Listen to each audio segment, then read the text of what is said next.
questions. So here what you see is, again, the template is available on the support page at trainingcentermanager.com. It has the question ID, which is the social security number, if you will, for the question. You have the sort order, which is the order in which the pages are displayed. In this case, they're the same, but you could have question number 10 be in sort order number 1, meaning it's the first question. It's particularly useful if you're doing lots and lots and lots of tests. Description is basically the question itself. So phrase the question as you would like the student to see it. And then you have up to 4 answers. You have option A, option B, option C, option D. So these are the 4 answers that will be presented in a multiple choice format to the student. You have the correct answer, which is, of course, the right one. So identify one of those options, A, B, or C, or D. The score rate, of course, being how many points is that particular question worth. In this case, they're all worth 10. There are 10 questions. That gives you a total of 100, but you don't necessarily have to do that. You can make one question worth 2 points and one question worth 18 points if you'd like. Now, important on these spreadsheets, don't add columns or additional content. So don't put stuff in column J or just random notes in row number 12, because that will definitely prevent you from importing the spreadsheet successfully.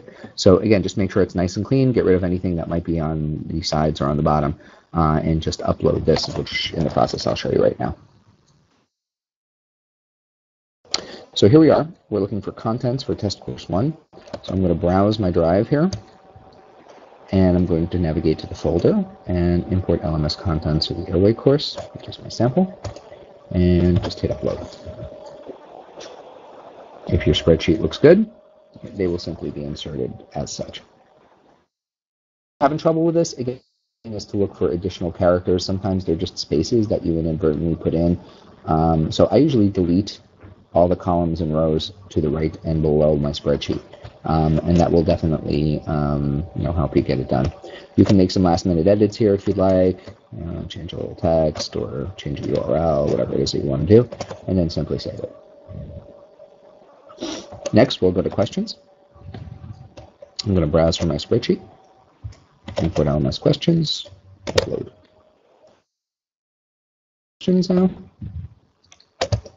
You can review them, make some last-minute edits, as I said before. Save. So at this point, you have a pretty functional course. I'm going to log out. I'm going to go to the home page, and I'm going to show you exactly how a student would register for it now. So we're going to go here to course enrollment site. So this will take a little while to load. We have lots of, and I've not filtered them at all in this click. So just bear with me for a moment. Okay, I'm going to sort by test, which is the sort code I've used for this program. There's our course, and I'm going to register for it.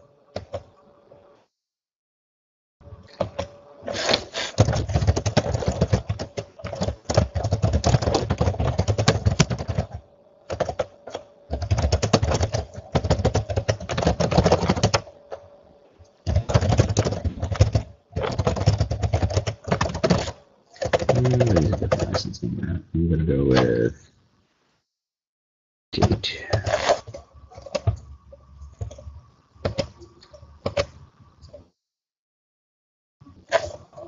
And let's go back for now. Some form of more secure payment type, ideally a credit card, and ideally you're using the authorized.net system and getting paid immediately for this. As you might know, a promise of a mail check or money order is not really going to help you a whole lot because the student will get access to the course before you're paid. So if your programs are fee for service, you'll really want to have like a live payment type like PayPal or authorized.net to get this done. If you're simply doing your own internal groups, then certainly you could just put employee of our organization here and not worry about it. But again, for external groups, you'll want to do that. So the student is successfully enrolled. He is now going to get a email confirmation with all of his various bits. So I'll just open up my email so you can see that.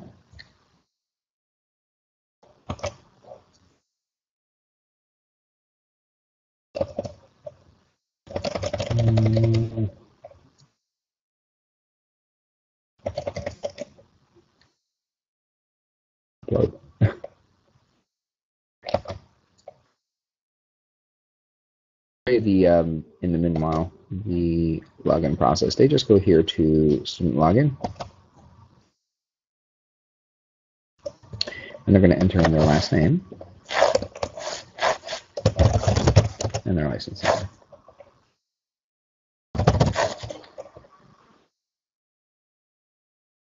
And hit sign in.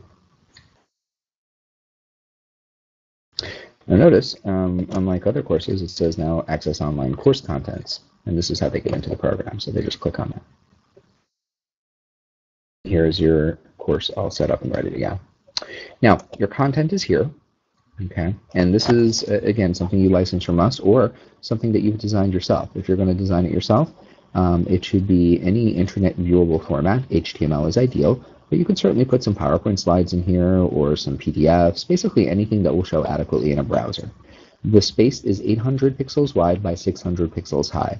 So for best results, you really should be just doing 800 by 600. Like this page is a little bigger than that, and notice there's a scroll bar. So, I mean, it's okay, but, you know, it looks a little better without a scroll bar. This one is the introductory page with the instructions, so it needed to be a little longer. But you'll notice the rest of our pages are, for the most part, 800 by 600. So here's an example of that. It's another example of that. Now notice this one is timing in, so I can't go next because I told the computer this needs to be a 10-second page. There's all my email coming through. So after 10 seconds, the next link enables, and now I can click on it. So this is another good example. It's making me read the page and then enabling it. This was only a 2-second one. Notice the next button. And if you give it probably 10 seconds or so, now it's enabled. See that? So you're going to be able to dictate content times by using that feature in the spreadsheet. The more seconds you put in there, the longer they have to wait.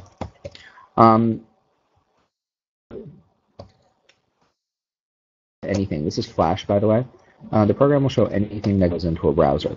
So when I was talking about before being able to create your own content, this is a little page we made in Flash with kind of a fun matching game, and you certainly could do that. Likewise, standard HTML content, so this one is simply a web page.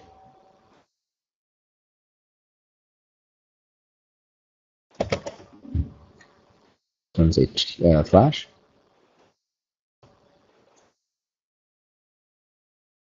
Before is also a matching game. The idea here is anything that will fit into a browser you can place into your program. Use as much creativity as you'd like. At the end of this portion, and it'll take a significant amount of time to get to the end, but at the end of this particular portion there will be the test questions, and you'll notice that I cannot click on it until I've completed the course because that's the way the course is configured. So I hope that this gives you some sense of how to make a course in TCM.